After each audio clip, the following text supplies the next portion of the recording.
Property investors in Australia have enjoyed huge growth over the years while paying less tax. Sounds unfair, right? But rather than blaming those people, be the one who's taking this unfair advantage. Hi, my name is Eric Lee. I'm a chartered accountant and a real estate agent. It's a kind of uncommon combination of being an accountant and a real estate agent. But this unique combination actually equipped me with a special knowledge about both worlds. So I can help people not just about the tax, not just about the property investment, but building a strategy around the property investment to be more effective in tax. So if you want to learn more about the tax tips and property investment tips, please stay tuned and click the subscribe button. Property prices in Australia have grown significantly over the last 40 years. As you can see in this graph, the price has risen almost 15, even 20 times. But the important question to ask here is, will it continue? Before answering these questions, let's revisit some basics. We need to know how the price of the property is determined. As I said, determined, it's not calculated. It is determined by the market. And it is based on the supply and demand. It's simple economics, right?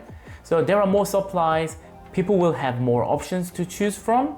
That's why there's a competition on seller's side that push the price down. On the other hand, if demand goes up and the competition is getting stronger, so you need to pay a little bit more premium to get the same asset. If we look at the current Australian property market, in terms of the supplies, it's not difficult to find articles about chronic housing shortage in Australia. Government promised to build many homes. They are not really keeping up at all. And on the other side, the people are coming to Australia. In 2023, we had about 500,000 people came to Australia.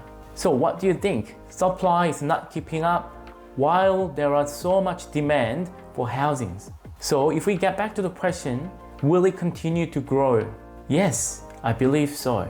Given the situation that the housing supplies are not really keeping up with the demand, it is pretty obvious that the price of properties will go up.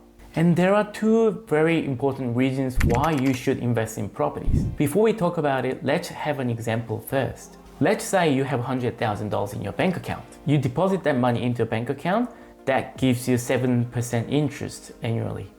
After 20 years, that money will grow to $361,000. But you have another option. If you actually borrow another $400,000 and buy a property for $500,000, so you're borrowing 80%. Once you buy the property, after 20 years, if it grows at 7%, which is the same rate as the interest rate we just mentioned, the property value after 20 years will be 1.8 million. There's a huge difference between two scenarios. And why that happened? It's because of the two factors, leverage and a compounding effect. Compounding effect actually already applied to the first scenarios. That's why it actually has grown about 3.5 times, which is a great outcome too. But property is unique in the situation that you can borrow up to 80%. Or sometimes even 90%. And when you do that, all the profit you generate from this money is yours to keep. You only pay the principal back to the bank. So why not invest in properties when you have this much difference? And the final reason is my favorite topic, tax benefits. There are three things you need to know: capital gains tax, negative gearing, and depreciation. I won't be able to talk about in details about those topics, and I will post separate videos for those topics later on. But today, I will explain why they are benefiting many property investors. In Australia, any income from any sources will be taxed on the amount you actually earned. But for capital gains, it will be discounted at 50% if you held the assets for more than 12 months, which is a great tax benefit. So, if you bought a property for $500,000 and after a few years you sold it for $800,000, so capital gain here is $300,000. But you will be taxed on $150,000 only because of the discount. This discount is available for individuals and trusts and not available to companies. So just be mindful of that. And let's talk about the depreciation. Depreciation means the decrease in value of your property. But good thing about the depreciation is that it is a non-cash transaction, so you don't actually have to pay for it, but just include that in your tax return as a deduction, and which will give you the better tax outcome. That's why it is so popular and people would like to claim as much depreciation as possible simply because they don't have to pay for it. Let's talk about negative gearing now.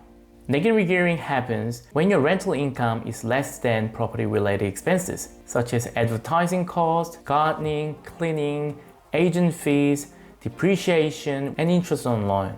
If you make losses from your property investment, it's not the end of the world. You can actually claim that losses against your other taxable income, such as business income, salary and wages, and interest income, etc. However, if you think about it, even after tax benefit, tax savings from negative gearing, you still lose the money. But why is people so fascinated about negative gearing? Because they're focusing in different area, which is capital growth. As we mentioned earlier, the property growth is not just a linear type of growth. Because it has a leverage and also it's compounding, the wealth you can build through the property is actually exponential growth. So people are willing to sacrifice these short-term temporary losses to achieve that big gain. I say temporary because your property won't be forever negatively geared, because the rent is calculated based on the price of the property in the market. So as the price of the property goes up in value, your rent will go up together, while you can maintain the same level of initial borrowing or even less if we pay off some of the principals. Basically, the negative gearing is all about short-term sacrifice for the long-term gain. If you found this video useful, please click the like button and the subscribe button for the future updates. I will share my knowledge as an accountant and also as a real estate agent. I will help you to grow your portfolio while you're saving tax. Stay tuned and I'll talk to you later. Bye for now.